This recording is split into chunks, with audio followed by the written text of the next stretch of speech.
analyze them in the GC. So that was part of the quiz. Okay, so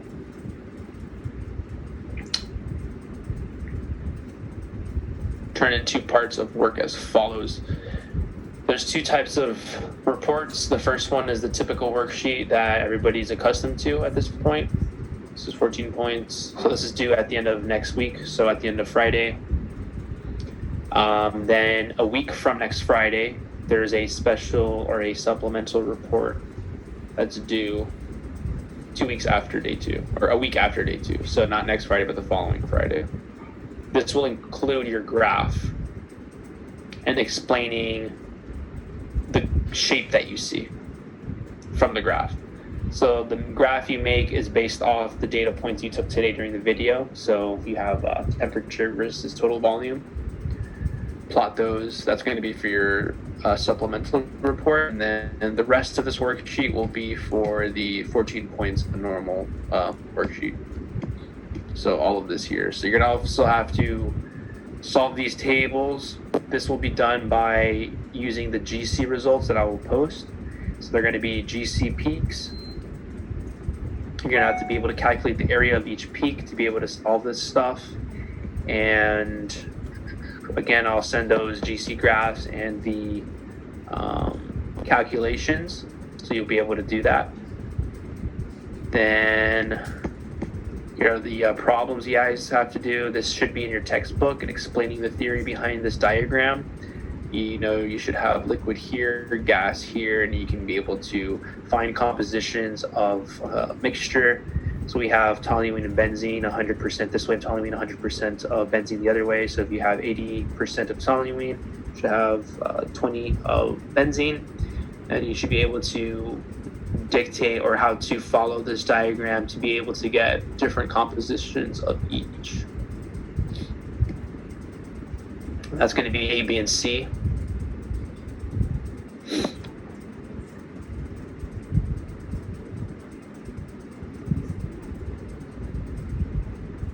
How do we calculate those percentages? Is it in the book? Percentages of the GC? Is that what you're talking about? No, just how to calculate them in general. This part right here. Yeah. Right? Yeah. So you will have, let me go back here. All right, so you're gonna have the chromatograms that I will post. They're gonna look something, so you're gonna have peaks. So GC gives you peaks for each component of your mixture is gonna have a peak associated with it. So for instance, you have compounds A and B in one sample that you're gonna do distillation. You wanna separate A and B from each other during distillation, right? So then when you do that, you do the experiment like the video, you collect a sample, which was the 3 to 4 drops of 4 and 20 mils, right? You're going to use those drops to use in GC. And the GC is going to give you a graph like this. And so then let's say for the 4 mils of the aliquots, this is the GC for the 4 mils. You can ignore this middle peak here. This is just, we can ignore that one. Let's just focus on these 2 peaks. So let's say you get 2 peaks. What does that mean if you get 2 peaks? If you're trying to separate the 2 compounds and you get 2 peaks, what does that mean based off this GC? Like if you have 2 peaks here.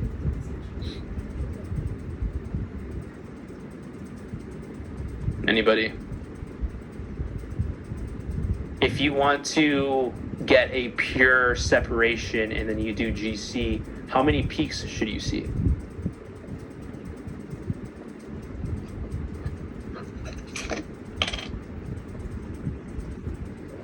Yes, you should see 1. If we're dealing with a 2-component system or 2-component mixture, there should be a max. Let's say you just put your sample without distilling it, right? You have your mixture. You take that sample, you put it into the GC. You should get no more than 2 peaks. If you get more than 2 peaks, that just means you might have a contamination of some other compound in there. But theoretically, you should have 2 peaks there. That indicates that, okay, this peak is this component, this peak is the other component. So like B or A or B, whichever. So the whole point of distillation is to separate those two compounds from each other, so that if you take an aliquot in the middle of the distillation experiment, like you saw in the video, the goal is to separate them, right, 100%. So theoretically, you should see one peak, assuming your experimental procedure went ideally well. In real life, though, that doesn't happen. So that's just, sometimes you don't get the greatest separation, even with fractional. But that's something that you guys would have to see based off the chromatograms that I will send to you guys. They're going to look just like this. Now, to calculate the percentages, so this table here, this is the two components, right? And then going back to this thing. So to calculate those percentages, so when I mentioned these peaks here, if you calculate, so anything under the line, under the peak, is the area of the peak, right? So if you can calculate this area, which there's a way to calculate that based off the width of the baseline, the width at halfway point, and then the height of the actual peak, you can calculate the area. It's very simple, it's not too hard. Once you calculate the area, you can get that calculation of the area can give you the percentage. And again, you'll see this in the document that I will send you guys to calculate this. You'll see that once you do the calculations, you get a percent, and that's going to be the relative percent. So if you have two peaks here, let's say you get 20% here of this peak, and so after the calculations, 20% here, you calculate the second one, you get, let's say, 80. So that means that out of 100, this is 20% relative to this 80%. So that's what you should have in your table. And you do that for simple and fractional, and for each distillation procedure, you have a 4 and a 20 mil aliquot GC sample. So for the 4 mils, we did the aliquots, and then you should be able to calculate the relative percentages of each one based off the GC peaks. For 20 mils, you do the same thing. You look at the graphs, look at the peaks, calculate the areas, and then you can put your percentages there. Same thing for fractional.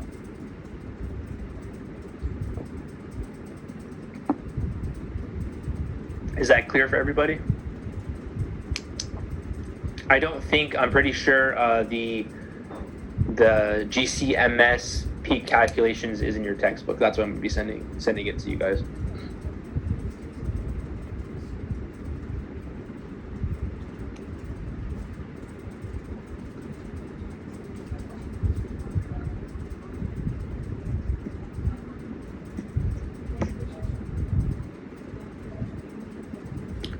Here we have just an example of,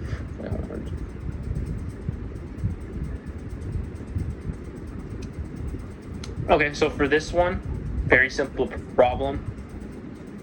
We're going to be using GC to analyze a mixture of these compounds, phenyl, bromobenzene, and toluene.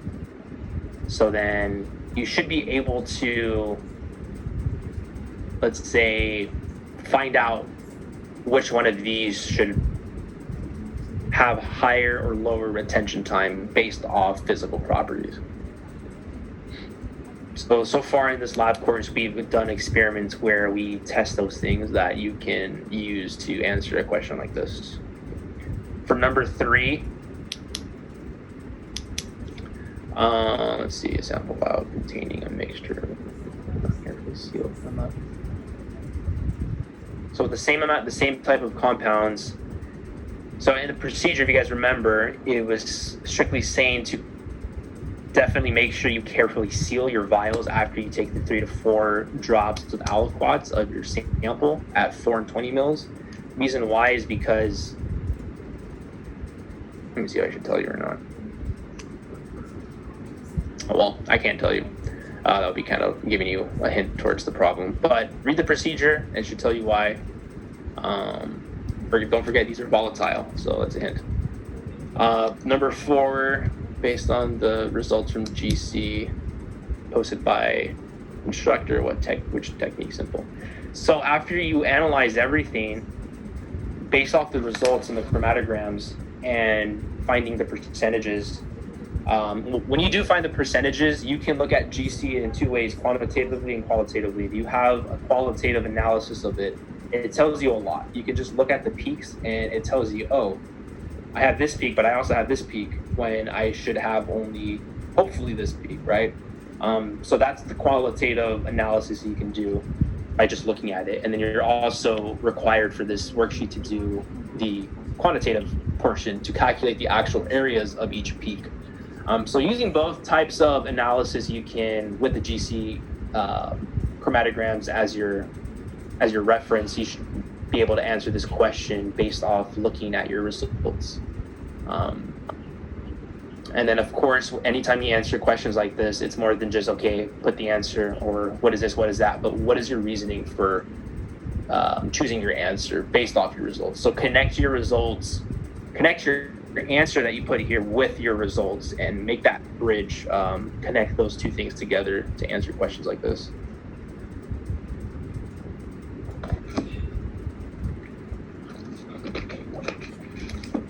This is another interesting question too, number 5. A pair of students fractionally distilled 1-to-1 mixture of hexane and heptane, while another pair fractionally distilled a 1-to-1 mixture of hexane and cyclohexane. Which pair achieved more complete separation of the two components? Explain briefly by considering the given melting points or boiling points. I think this is a pretty straightforward question. Think about it, what it's asking you, and what it gives you in the problem to do this. So it's very conceptual. It lies in the melting points and the type of techniques that we're supposed to be doing for this lab experiment, and reasons why you would choose one over the other based off advantages and disadvantages, and that's why I listed those things in the quiz. I added those things in the quiz.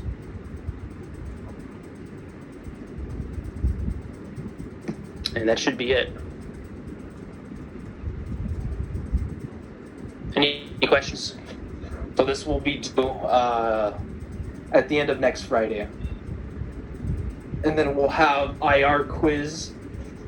And then your IR worksheet from last week is also due with your experiment, this experiment right here, the fractional and simple distillation. Is it possible for you to send that website that we were reading off of? Yeah, if you guys want to, so I can, let's see. You guys want me to copy it on the chat? Yeah, that sounds good.